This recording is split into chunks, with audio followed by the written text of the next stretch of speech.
di tas anak tiriku. Duh, kok Jeti bisa kebetulan gini? Ini acara apa? Tanyaku pada suamiku. Acara ulang tahun cucuku. Dinda nanti akan Kanda kenalin ke semua anak dan cucuku. Ayo, kita ke sana. Si siapa nama cucunya? Andi. Mungkin dia seumuran sama Dinda. Nanti Kanda kenalin sama Dinda. 2. Jawaban itu laksana petir yang menyambarku. Baru saja Andi tadi menyatakan suka padaku, tapi malam ini aku harus mendapati kenyataan kalau Andi adalah cucuku.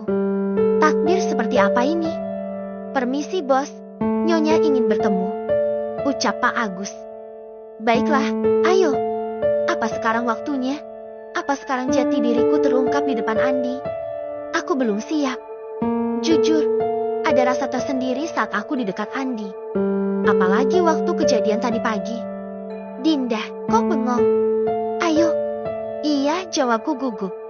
Lalu digandengnya tanganku seperti truk tronton. Di kamar 101 kini aku berada. Kamar hotel yang luas, bahkan lebih luas dari kamarku. Selamat datang Mami. Wah, Mami cantik banget. Lydia sampai pangling. Benar kan Tanya? Sambutan dari anak tiriku yang terlihat dibuat-buat hanya bisa membuatku tersenyum palsu. Bener banget, ayah memang pinter banget cari istri. Top deh pokoknya, ujar Mbak Tanya. Rasanya enggak sopan jika aku hanya memanggil namanya sementara usianya jauh di atasku. Nis, jangan tim aja dang.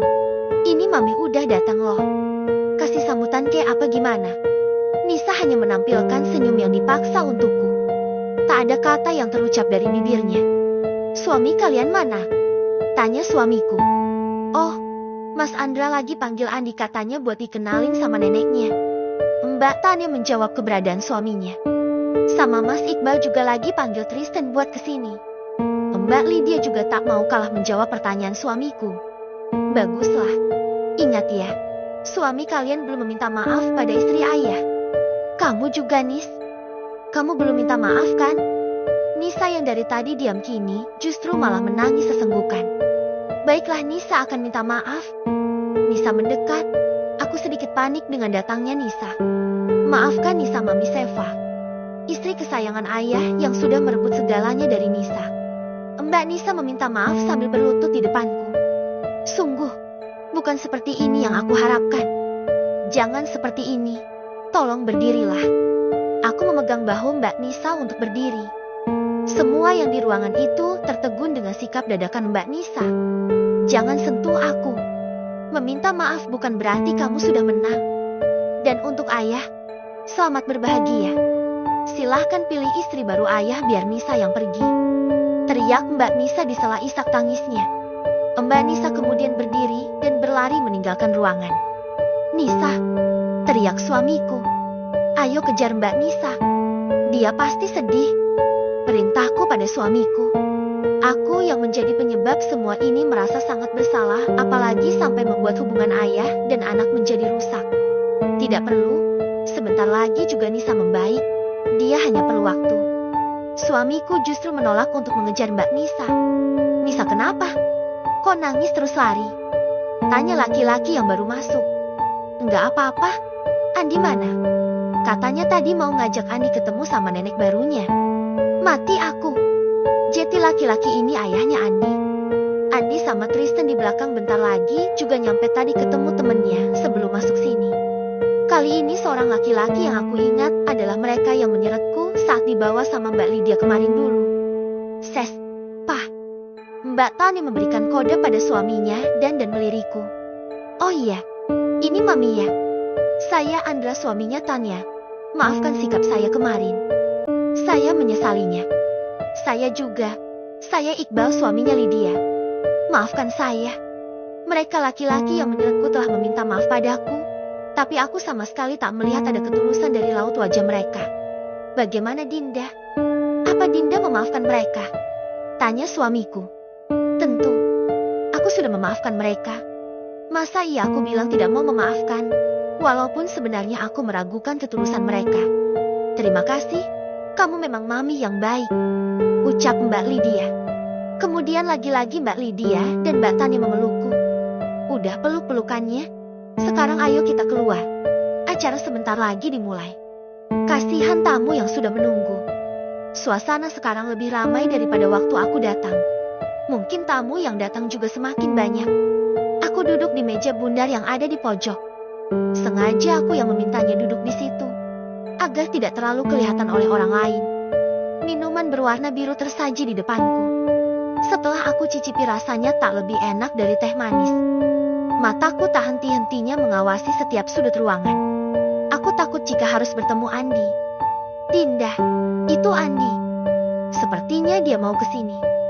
Nanti Dinda kenalan ya, ucap suamiku seraya mengarahkan telunjuknya pada 3 pemuda yang sedang berjalan ke arahku. Salah satu pemuda itu adalah Andi. Aku ke toilet dulu ya. Udah gak tahan. Ku buat gestur tubuhku seperti tidak nyaman saat meminta izinnya. Jangan lama-lama. Dinda tahu letak toiletnya. Tahu, nanti aku ikuti petunjuk saja. Pasti ada.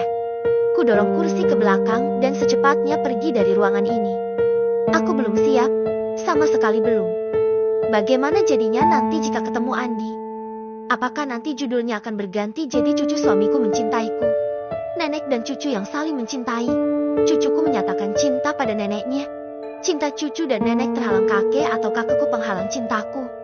Wahai para pembaca, tolong bantu aku. Auto penginsalto ini. Di atas toilet duduk ini aku termenung. Mencerna apa yang terjadi. Tidak usah membayangkan aku sedang apa. Tenang saja, aku tidak bisa menggunakan toilet duduk. Jadi aku cuma numpang ngumpet. Apa akting kita sudah bagus? Samar ku dengar pembicaraan orang di luar bilik toilet ini. Tentu saja, ayah pasti mengira kita benar-benar menerima gadis gembel itu jadi ibu kita. Jangan-jangan kamu benar-benar memanggilnya mami dari segenap hatimu ya? Jangan bercanda kamu, Lydia. Bahkan rasanya aku pengen muntah ketika memanggilnya mami. Jadi, itu percakapan antara Mbak Tania dan Mbak Lydia. Ku tajamkan lagi pendengaranku, agar lebih jelas mendengar kejujuran mereka. Tapi, Nisa beneran nangis loh. Aktingnya sangat bagus. Dia berbakat jadi artis. Is, kamu ini. Nisa itu anak kandung ayah, pastinya itu bukan akting. Enggak akan mungkin ayah mencoretnya dari daftar warisan. Sementara kita itu cuma anak adopsi ayah. Kalau kita dicoret dari daftar warisan mau jadi apa kita? Apalagi suami kita kerjanya cuma numpang di perusahaan ayah. Jabatan hanya di atas kertas. Lebih baik kita lanjutkan rencana kita, sampai kita berhasil merebut semua harta bando tua itu. Baguslah kalau Nisa benar-benar pergi dari kehidupan ayahnya, nggak perlu susah-susah kita cari cara lagi. Apa rencana Mbak Tania? Tentu saja akan kubuat hubungan ayah sama istri barunya itu hancur.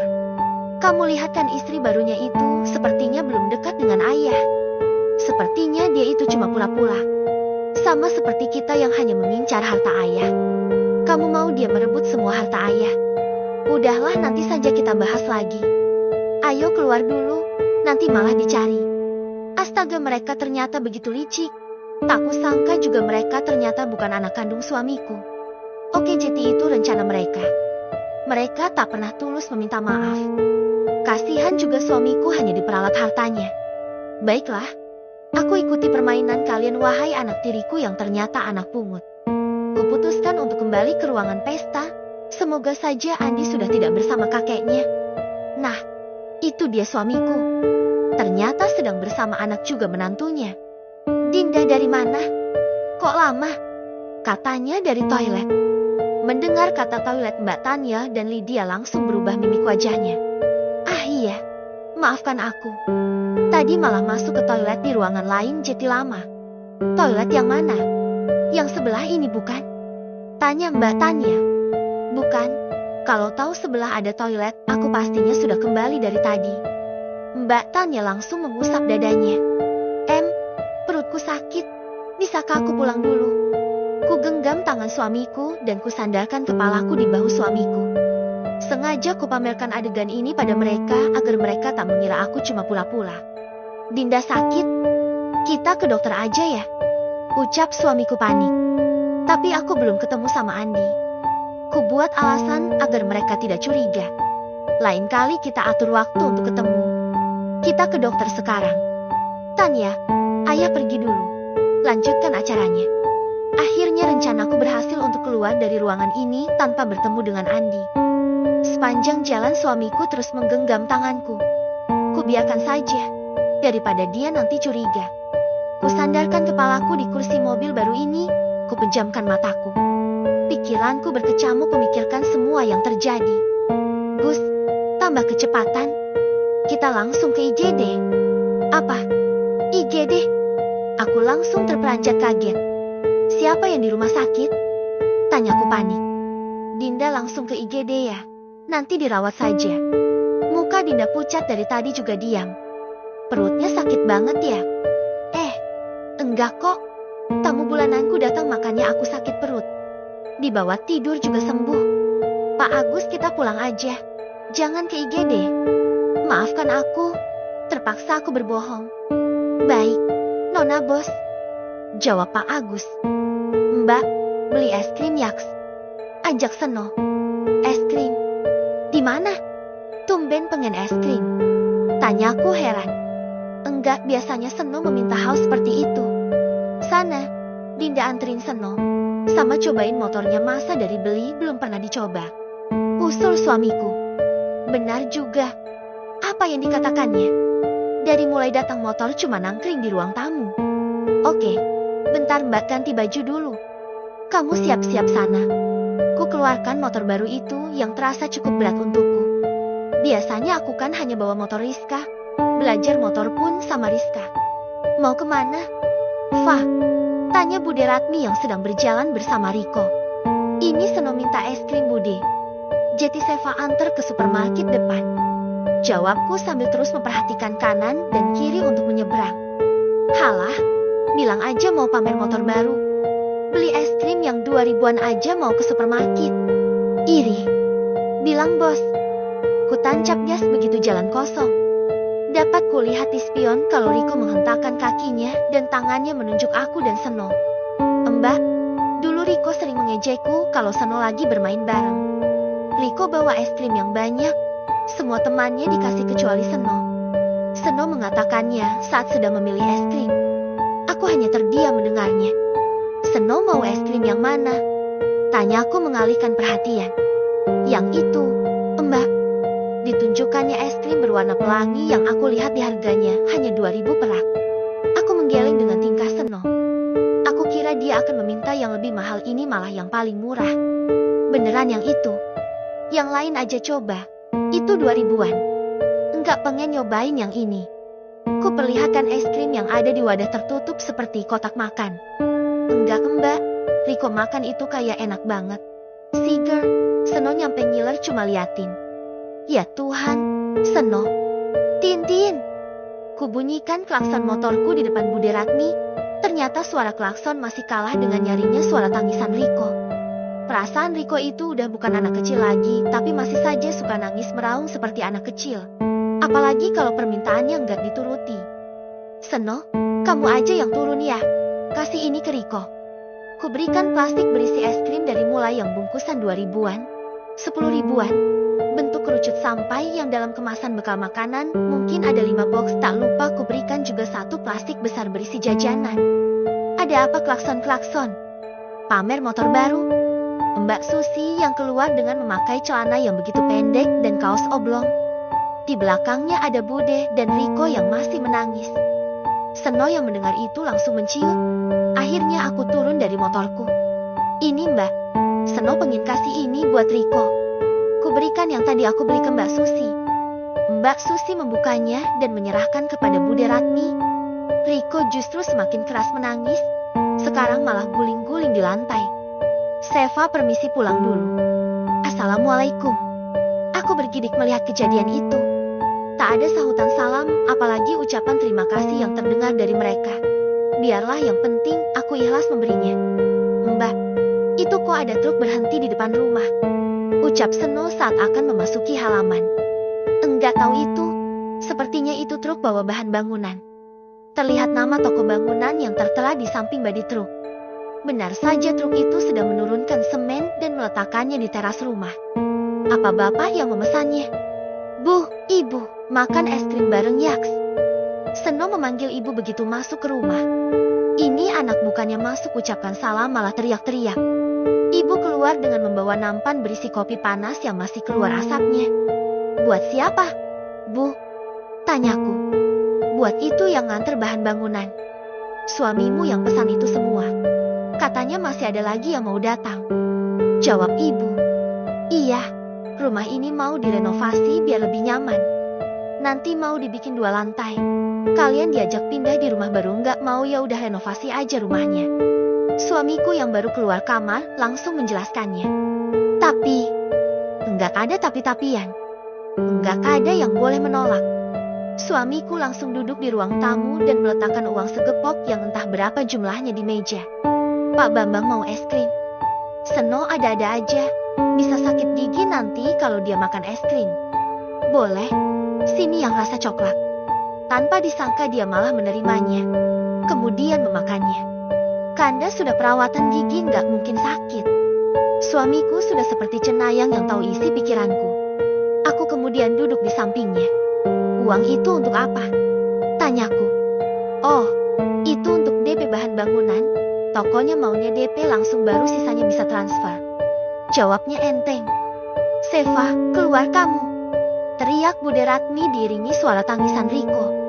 Benar saja. Bude Ratmi masuk bersama Riko juga Mbak Susi. Ada apa Bude? Kok teriak-teriak? Halah, nggak usah basa-basi kamu. Kamu sengaja kan pamer motor? Lihat ini Riko masih saja nangis. Tanggung jawab kamu. Kok Seva yang disalahin?